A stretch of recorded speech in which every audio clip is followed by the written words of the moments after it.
Hey guys, I'm here to talk a little bit about Swash characters and how to use them. As you can see on the assignment for this week, I say in my comments over here, create a Swash letter example using the fonts provided. So one of the fonts provided is called AnyDoor. I want to use it.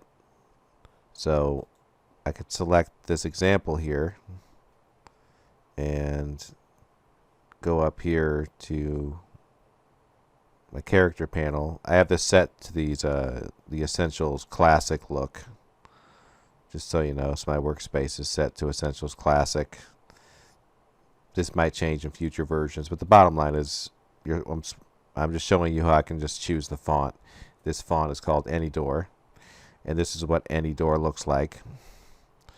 We get kind of close to it. And this can say anything we want. I'll type out the word fancy. Why not? So at this point, you might be a little bit confused as to, like what's going on? What's the next deal? Well, we need a swash character. And yes, we see some swashiness happening with that F, but we can do better. So how do we access that? Well, we have to go to our glyphs panel, which is the second thing that's mentioned here. It says if you aren't using the type glyphs panel, you're not doing this rightly. You're not doing this correctly, and you wouldn't be. Sometimes students don't do this correctly. They don't even go up here. Type in glyphs, and there's the glyphs panel right there. Okay. So right now the font that we've chosen is AnyDoor, and you're seeing that there's a whole bunch of special characters here that we can't access. Not a lot of fonts. In fact, a lot of these fonts, the majority of the ones you're going to get off the web, do not contain swash characters. These are kind of hard to find. So I want to warn you about that. Now the display here is a little small, so I'm going to zoom in, clicking this tool right here, so now I can see a little bit better. So I'm going to see if there's a fancy F. I don't know if there is, or maybe a fancy Y. Any one of these letters, these are all swash characters you're looking at right here. So yeah, there's a Y right there. So I could just double click this Y and I'll get this fancy Y. Actually, that's a G, isn't it? Yeah, let me go down a little further, see what I find. All right. Here's a Y, but that Y has two sides to it. You see that? So I don't really want that one. Plus, apparently, it was a G. Oh, man. I'm going to fight not to have to redo this video, but I might end up doing that if I can't find what I want.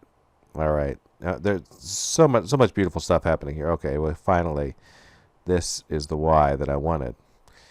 See, now that is a swash character. So basically, I've hit the jackpot right there. Now that can only go at the end of a word, obviously. We can mess around with the F up here, so I'll scroll up to the top to see if there's an F I could work with. I don't know if there is, but I'll take a look. I'll scroll down here and just see if there's a capital F I can play with. I'm not seeing one. I'm seeing this lowercase f that I can mess around with. Let me take a look and see what that looks like. All right. I got to quit highlighting this F. It keeps taking me back to the top there. Okay, so here's a fancy F. I don't really like it, though. Barely looks like an F. Oh, how about that? Oh, that's pretty fancy. Digging that. How about this?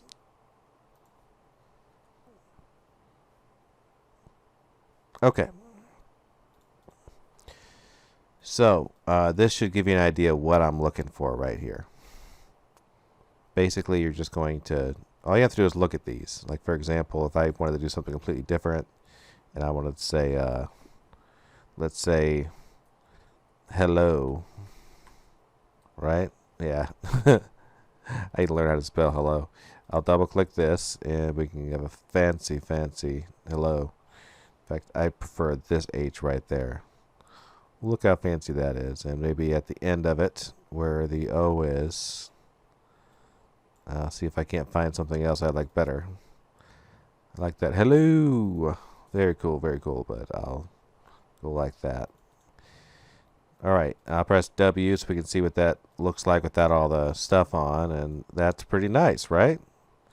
So this is how you work with Swash characters.